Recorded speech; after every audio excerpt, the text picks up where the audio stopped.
네, 안녕하세요. 오늘은 이제 청소년 정책과 제도에 대해서 좀 알아보도록 할 텐데요. 일단 저번에 배운 청소년 상담에 대해서 좀 짚고 넘어가도록 하겠습니다. 자, 일단 상담이란 이제 일단 상담을 이제 도움받고자 하는 사람, 내담자, 그리고 도움을 주는 사람, 상담자 사이의 관계를 통해 이루어진다고 말했죠. 그래서 이제 상담의 기본 목표는 이제 변화라고 말씀드렸습니다. 그래서 내담자의 사고, 감정, 행동의 변화를 이룰 수 있도록 돕는 게 상담이라고 합니다. 이제 그렇게 해서 이제 청소년 상담에 대해서 알아봤는데요. 청소년에 대한 이해가 먼저 중요합니다. 상담에 대한 이해도 중요하지만, 그래서 청소년과 그리고 청소년뿐만 아니라 청소년에게 영향을 미치는 사람들, 부모, 친구, 교사, 청소년 지도사 이런 사람들에 대한 이해도 필요하다고 이런 사람들에 대한 이해도 필요합니다.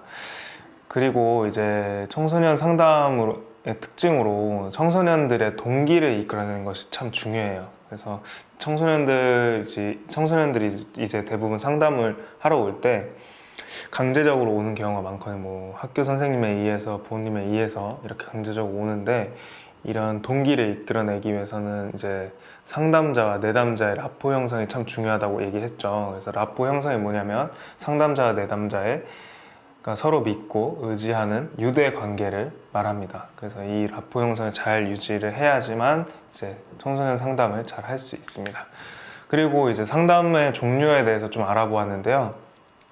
총 6가지가 있었죠. 개인 상담, 부모 상담, 가족 상담, 그리고 이제 좀 청소년 상담에 있어서 좀 시간적으로 효율적인 집단 상담, 그리고 면대면을 좀 불편하게 느끼는 청소년들을 위해서 매체 상담, 그리고 이제 어른과의 관계가 좀 부정적으로 느끼고 있는 친구들을 위해서 상담 훈련을 받은 청소년이 상담을 해주는 또래 상담, 이렇게 6가지를 좀 알아보았고요. 이제 청소년 상담은 어디서 하는지, 청소년 상담복지센터가 주를 이루고 있고, 그 외에도 아이위 센터, 인터넷 중독 예방센터죠. 아이위 센터가 있고, 해바라기 아동센터, 청소년 쉼터, 학교 밖 청소년 지원센터, 그리고 국립중앙청소년 디딤센터, 위클래스, 위센터, 위스쿨, 이렇게 이보다 또 더 많은 다양한 센터들도 있다고 말씀을 드렸습니다.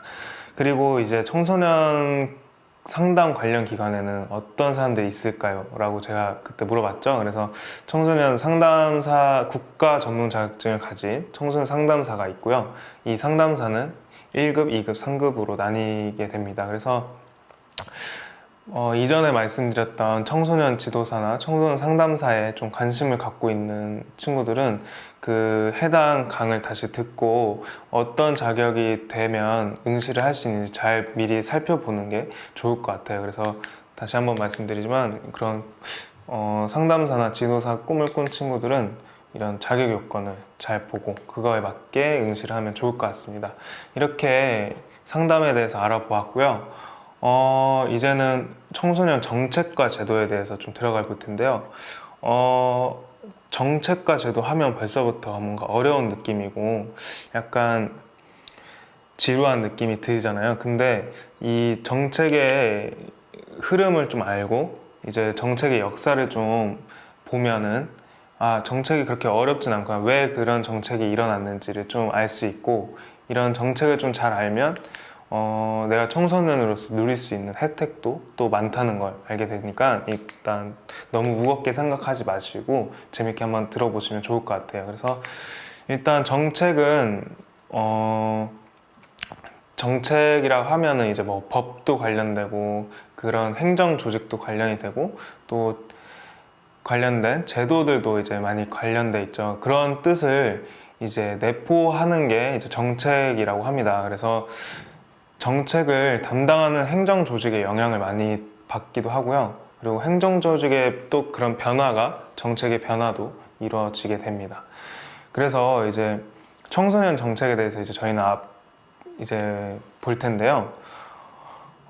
청소년 정책은 이제 80년대 이전과 이후로 좀 많이 나뉘어요. 그래서 80년대 이전에는 청소년을 좀 문제적으로 좀 보고 문제 청소년 중심으로 정책이 이루어집니다. 그래서 청소년 보호대책위원회라는 곳에서 행정을 맡았고 맡으면서 미성년자 보호법, 아동복리법이라는 법을 만들었습니다. 그리고 나서 이제 80년대 이후에가 이제 청소년 정책에서 좀 중요한 이슈가 많은데요. 일단 83년에 문교부 청소년과에서 행정조직을 맡게 되었고, 이제 그 문교부 청소년과에서 청소년 문제 개선 종합대책이라는 계획을 세웠어요. 그래서 약간 이제 말 그대로 문제를 좀 이제 대응하고 문제를 잘 건전하게 문제를 좀 해결하고 건전하게 청소년 육성하는 중심으로 이런 계획을 세웠습니다. 그래서 이제 좀 청소년 이용시설의 이런 확충과 이런 청소년에 대한 대책 마련을 좀 많이 했던 이런 시기라고 볼 수 있습니다. 그리고 나서 이제 87년도에 청소년 육성법이라는 게 제정이 됩니다. 이 87년도에 청소년 육성법이 제정이 되면서 이런 청소년 수련 관련된 이런 제도들이 많이 생겨나게 됩니다. 그래서 기본법이 중요하긴 하지만 이 청소년 기본법을 제가 항상 중요하다고 생각을 하면서 말씀을 드렸지만, 사실 이 청소년 기본법의 기반이 되는 건 바로 청소년 육성법이라고 볼 수 있습니다. 그래서 87년도부터 이제 청소년 수련에 대한 이런 육성에 대한 이제 생각이 좀 법으로 이제 나오게 되었습니다. 그리고 나서 이제 88년도에 우리나라에 어떤 일이 있었죠? 네. 우리나라에서 서울 88 올림픽을 이제 개최를 하게 됩니다. 그러면서 이제 나라에서도 청소년들을 체육적인 측면에서 좀 바라보게 됩니다. 그래서 88년도에는 행정조직이 체육부 청소년국에서 맡기로 되었고요. 88년도에는 체육부 청소년국에서 행정조직을 맡게 되었고요. 이때 체육 관련 이런 제도나 정책들이 되게 많이 나왔어요. 그래서 뭐 엘리트 체육 뭐 이런 것도 많이, 이 88년도에 이런 엘리트 체육 이런 것도 다시 할게요. 88년도에 우리나라에 어떤 이슈가 있었죠? 네. 88년도는 이제 우리나라에서 서울 88 올림픽을 개최했던 시기죠. 그래서 올림픽은 체육과 관련이 되잖아요. 그래서 체육부 청소년국이라는 행정 조직에서 이제 행정을 맡게 되었고, 그러다 보니까 이제 체육 관련한 제도와 정책들이 많이 나왔어요. 그래서 뭐 예를 들면 엘리트 체육이라는 것도 나왔고요. 그래서 그렇게 체육 관련해서 정책이 좀 실현되다가 이제 91년도에 체육청소년부 청소년정책조정실이라는 데서 행정조직을 맡게 되었는데, 이때 이제 청소년 학이나 청소년 전공자 그리고 지금 청소년 지도자들이 되게 기반을 이루는 법이 나왔습니다. 바로 91년도에 청소년 기본법이 제정이 되면서 이제 청소년의 자질을 함양시키기 위한 수련활동 체계를 마련했고요. 그러다 보니 이제 청소년 수련 거리, 청소년 수련 시설, 청소년 지도사 등 수련 활동 등의 인프라가 기반이 됐습니다. 그리고 이제 청소년 수련 활동을 위주로 이제 청소년 활동이 전개가 되기 시작합니다. 그러면서 이제 1992년에 한국 청소년 기본 계획을 세우게 되죠. 그리고 나서 이제 93년에는 문화체육부 청소년 정책실에서 행정조직을 맡게 되고, 93년에 이제 또 중요한 그 계획이 하나 나옵니다. 제1차 청소년 육성 5개년 계획인데요. 이게 현재 제5차 청소년 정책 기본 계획으로까지 이어지게 된 바탕이 되었고요.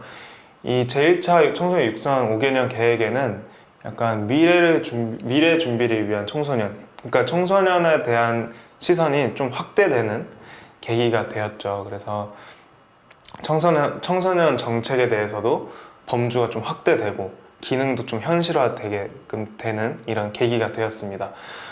그리고 나서 이제 1997년 청소년 보호법이 이제 이제 그리고 나서 이제 국무총리실 청소년보호위원회에서 이제 행정조에 맡게 되었는데요. 제가 아까도 말씀드렸다시피 행정조직에 따라 뭐 정책도 많이 바뀐다 그랬죠. 그래서 지금 이름을 보면 국무총리실 청소년보호위원회잖아요. 그러다 보니까 그 해에 청소년보호법이 제정이 됩니다.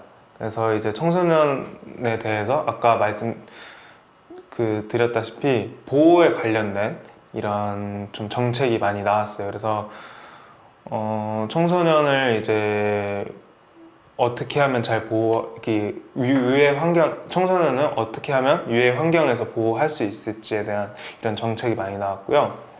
네, 그렇게 해서 이제 1998년 이후에 1998년에는 이제 문화관광부 청소년국이라고 하는 행정 조직이 행정을 맡게 되었는데요.